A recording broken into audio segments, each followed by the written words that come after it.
அஸ்ஸலாமு அலைக்கும் வரஹ்மத்துல்லாஹி வபரகாத்துஹு. உங்கள் அனைவர் மீதும் எல்லாம் வல்ல ஏக இறைவனின் சாந்தியும் சமாதானமும் நிலவட்டுமாக. அன்பிற்குரிய சகோதரர்களே, இந்த நிகழ்ச்சி எந்த நோக்கத்திற்காக ஏற்பாடு செய்யப்பட்டிருக்கிறது என்பதை எனக்கு முன்னால் நிகழ்த்தப்பட்ட அறிமுக உரையிலே நீங்கள் அறிந்திருப்பீர்கள்.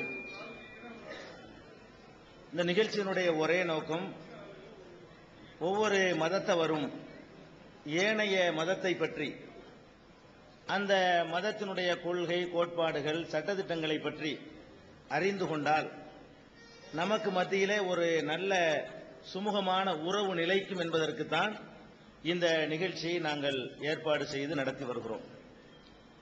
அந்த வகையிலே இஸ்லாமிய மார்க்கத்தை பற்றியும் முஸ்லிம் அல்லாத இந்து சகோதரர்கள், கிறித்தவர்கள், மதத்தில் நம்பிக்கை இல்லாதவர்கள், அவர்களெல்லாம் அறிந்து கொள்வதற்கு தான் இந்த நிகழ்ச்சி. அந்த வகையில் இஸ்லாத்தை பற்றி ஒரு சின்ன அறிமுக உரையை நிகழ்த்திவிட்டு அதன் பிறகு உங்களுக்கு கேள்வி கேட்பதற்கான வாய்ப்புகள் வழங்கப்பட இருக்கின்றன.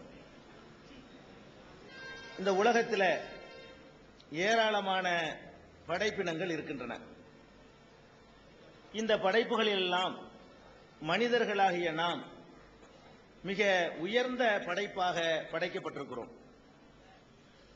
என்ன காரணத்தினால் நமக்கு இந்த உயர்வு கிடைத்திருக்கிறது என்று சொன்னால், மாத்திரம்தான் பகுத்து உணரக்கூடிய அறிவு வழங்கப்பட்டிருக்கிறது.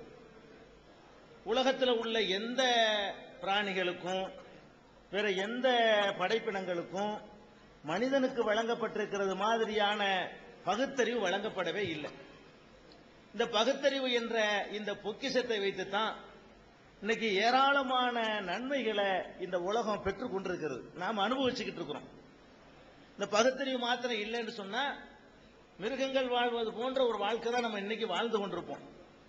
எவ்வளவு வசதிகளை நம்ம பெருக்கிட்டு இருக்கோம், நம்ம சிந்திச்சு பார்த்தோம்னு சொன்னா நமக்கே ஆச்சரியமா இருக்கு. இந்த பகுத்தறிவை கொண்டு இங்க பேசுற பேச்சுக்களை அப்படியே ஒரு பிலிம்ல அப்படி எடுத்து வச்சிடுறாங்க, அதை திரும்ப ஒளிபரப்புறாங்க. அந்த அளவுக்கு நம்முடைய டெக்னாலஜி ரொம்ப வளர்ந்திருக்குது. ஒரு காலகட்டத்தில் வாழ்ந்துகிட்டு இருக்கிறோம். இப்படி எல்லாம் எல்லா விஷயத்திலையும் அந்த காலத்தில் கட்ட வண்டியில போயிட்டு இருந்து இன்னைக்கு என்னன்னு சொன்னா ஜெட் விமானத்தில் போற அளவுக்கு நம்முடைய பிரயாணம் வளர்ந்திருக்கு.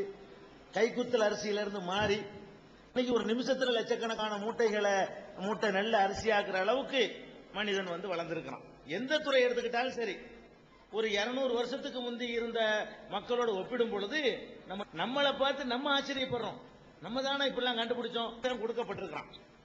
ஆனால் இன்னொரு பக்கத்தில் பார்த்தா இவனை மாதிரி ஒரு அறிவிலி, பகுத்தறிவு இல்லாதவன், மிருகங்களை விட கெட்டவன் யாரும் இல்லைன்னு சொல்ற அளவுக்கு நம்முடைய இன்னொரு பக்கமும் இருக்குது.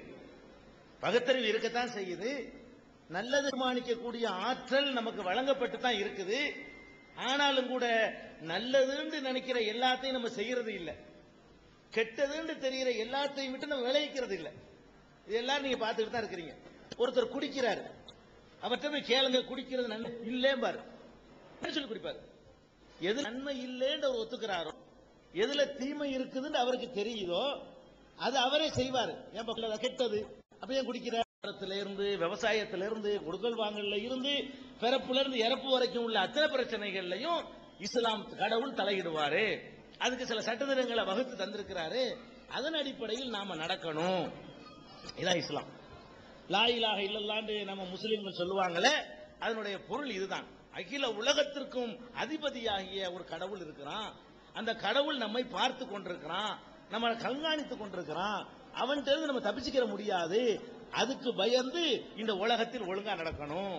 இப்படி நடக்க ஆரம்பிச்சுட்டான்னு சொன்னா அது எப்படிப்பட்ட சமுதாயமா இருக்குன்னு பாருங்க. இன்னைக்கு எல்லா குழப்பத்துக்கு என்ன காரணம்னு கேட்டா, ஆன்மீகங்கிறது அந்த வழிபாட்டு தலங்களோடு நிறுத்தப்பட்டு போச்சு. அதாவது ஒருத்தர் பள்ளியாசலுக்கு போவாரு, தொழுதுருவாரு, அவர் நல்லவர். நல்லவருக்கு என்ன அளவுகோல்? கோயிலுக்கு போனா அவர் நல்லவர், இந்துக்கள்கிட்ட சர்ச்சுக்கு போனா அவர் நல்லவர், கிறிஸ்துவர்கிட்ட பள்ளிவாசலும் கதியுமா வீடுமா இருந்தாருன்னு சொன்னா அவர் நல்லவர் இல்ல. உண்மையிலே நல்லவன், அவன் நல்லவன் கிடையாது. கோயிலுக்கு போறவன்லாம் நல்லவன் கிடையாது.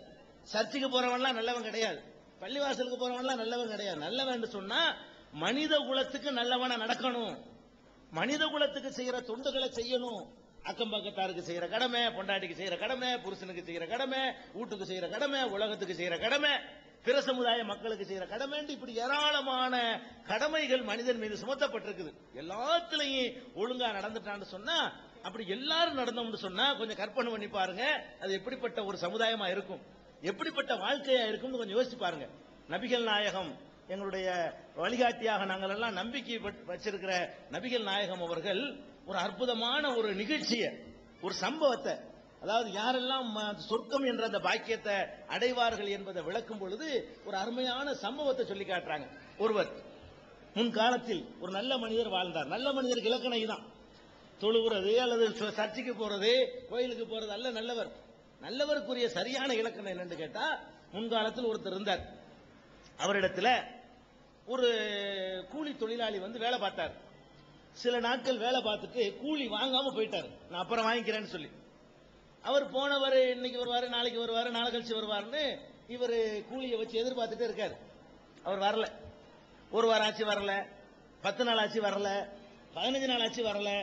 உடனே இவர் யோசனை பண்றா, இருந்தாலும் கூலியை நம்ம வச்சுக்கிட்டு இருக்கிறோம், இதையும் சும்மா வச்சுக்கிட்டு இருக்க, அந்த கூலியை கொண்டு ஒரு ஆட்டை வாங்கி விடுவோம் அப்படின்னு சொல்லி அந்த கூலிக்கு ஒரு ஆட்டை வாங்கி விடுறாரு.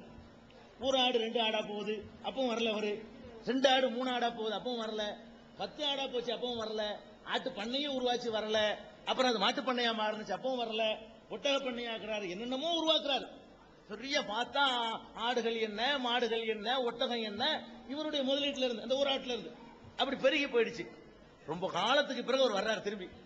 யாரு, பல வருடங்கள், இதெல்லாம் எவ்வளவு ஆயிருக்குன்னு பாத்துக்கோங்க. இப்படிலாம் உண்டாகிறதா இருந்தா, ஒரு ஆட்டுல இருந்து ஒரு ஆட்டு பண்ண உருவாரா இருந்தா அது எத்தனை வருடங்கள் பிடித்திருக்கும்னு உங்களுக்கு தெரியும். அவ்வளவு காலத்துக்கு பிறகு அவர் வர்றாரு. வந்து, ஐயா, நான் உங்கள்கிட்ட வேலை பார்த்தேன் இத்தனை வருஷத்துக்கு முன்னாடி, அதுல ஒரு மாசம் 10 நாள் கூலி தரணும், அந்த கூலியை வாங்காம நான் போயிட்டேன், அதைத்தான் கேட்டு வந்திருக்கிறேன் அப்படின்னு ஒரு சொல்றாரு. அதுக்கு அவர் சொல்றாரு, கூலி தானே, இந்த இருக்கு பாரு ஆட்டு பண்ண, எல்லாத்தையும் எடுத்துக்க, இந்த இருக்கு மாட்டு பண்ண, அதையும் உனக்கு தான், இந்த ஒட்டகம் எல்லாத்தையும் எடுத்துக்க அப்படிங்கிறாரு. இவரு நினைக்குவாரு, கிண்டல் பண்றான்னு நினைக்குவாரு. கூலியை கேட்டு வந்தா இந்த ஆட்டு பண்ணையை எடுத்துக்க, இந்த மாட்டு பண்ணையை எடுத்துக்க, அவரு நினைக்கிறாரு நம்ம கிண்டல் பண்றான் இவன் அப்படின்னு நினைச்சுக்கிட்டு, ஏயா நான் ஒரு ஏழப்பட்ட மனுஷன், செஞ்ச வேலைக்கு கூலியை கேட்கிறேன், நீ ஆட்டு பண்ணையை எடுத்துக்க மாட்டு பண்ணையை எடுத்துக்கன்னு நீ கிண்டல் பண்றிய அப்படிங்கிறாரு. கிண்டல் இல்லப்பா, உண்மைதான். உன் காசு, உன்னுடைய பணத்தை வச்சு நான் திருப்பி தருவதுங்கிற எண்ணத்துலதான் நான் இதுல முதலீடு செஞ்சேன். நீ எப்ப வர்றியோ அப்போ உங்ககிட்ட இதை தந்துடணும் அப்படிங்கிறதுக்காகத்தான் நான் என்ன செஞ்சேன், இந்த ஆட்டு பண்ணை ஆடை வாங்கினேன். அது என்னமோ உனக்கு கடவுள் தரணும்னு இருந்திருக்காரு, அது மாட்டுக்கு தாறுமாறா பெருகி போச்சு, அதனால இதெல்லாம் உனக்கு தான் சொந்தம்ங்கிறாரு. இவர் இல்லங்க, இல்ல தருவேன்னு சொல்ல, கடைசியில வற்புறுத்தி அவர்கிட்ட கொடுத்துறாரு, எனக்கு வேணாம் ஓய்ந்து வேண்டியதில்லை. இதை சொல்லி இவன் தான் நல்லவன். நபிகள் நாயகம் சொல்றாங்க, அதாவது அவர் வந்து கேட்கும் போது இப்ப யாருக்கு மனசு வராது. இப்ப நீங்களே பார்க்கலாம், உங்க வாழ்க்கையில நீங்க அனுபவிச்சிருப்பீங்க. லாட்டரி சீட்டு வாங்குவான், வாங்கும் போது பரிசு விழுந்தா பாதிமா உழுவா போகுதுங்கிற எண்ணத்துல உளுந்துரும் 10,000 ரூபாய். கடவுளுக்கு எதுக்கு பாதி, சும்மா 1,000 ரூபாய் போட்டா பத்தாதாமா காசு வந்தவன. அதாவது உன்னை லாட்டரி சீட் வாங்கும் போது என்ன நினைக்குவான், உளுந்தவன 10,000 ரூபாய் உளுந்தா 5,000 ரூபாய் நான் உண்டியல்ல போடுறேன் அப்படிமா, உழுவாதுன்னு நினைச்சுட்டு சொல்லிப்படுறது, உளுந்துரும் 10,000 ரூபாய் உளுந்துரும். கடவுளுக்கு எதுக்கு, எத்தனை பேர் போடுறாங்க, நம்ம மட்டுமா போடுறோம், எவ்வளவு பேர் போடுறான் உண்டியல்ல, நம்ம ஒரு ரூபா கொண்டே போடுவோம் அப்படின்னு சொல்லி பாதி தர்றேன்டவன் அப்படி மாறிக்குவான் பணம் வந்தவன. இது எல்லா மனுஷன்ட்டையும் உள்ள ஒரு பலவீனம். ஒரு நடக்கிறதுக்கு முன்னாடி பெருசா வாக்களிச்சு போடுவான், அது கையில வந்துடும் கொடுக்கறதுக்கு மனசு வராது. காசை எடுத்து கொடுக்கறத விட கையை அறுத்து கொடுத்துருவான், அது அவ்வளவு லேசா தெரியும் அவனுக்கு, காசு எடுக்கிற அவ்வளவு கஷ்டமா தெரியும். அப்படிப்பட்ட ஒரு நிலையில இந்த மனுஷன் எப்படி வாழ்ந்தார் பாத்தீங்களா. அவருக்கு கூலி இல்லைன்னு சொன்னா கூட அவருக்கு சாட்சி கிடையாது, நிரூபிக்கல. சரி, இவர் ஆட்டு பண்ணையானது மாட்டு பண்ணையானது அவருக்கு தெரியுமா, தெரியவும் தெரியாது. இவருக்கும் கடவுளுக்கும் தான் தெரியும். இந்த வாங்கினார அவருக்கு தெரியும், அவர் எந்த கடவுளை நம்பினாரோ அந்த கடவுளுக்கு தெரியும், வேற யாருக்கும் தெரியாது. அப்ப இப்படியே தூக்கி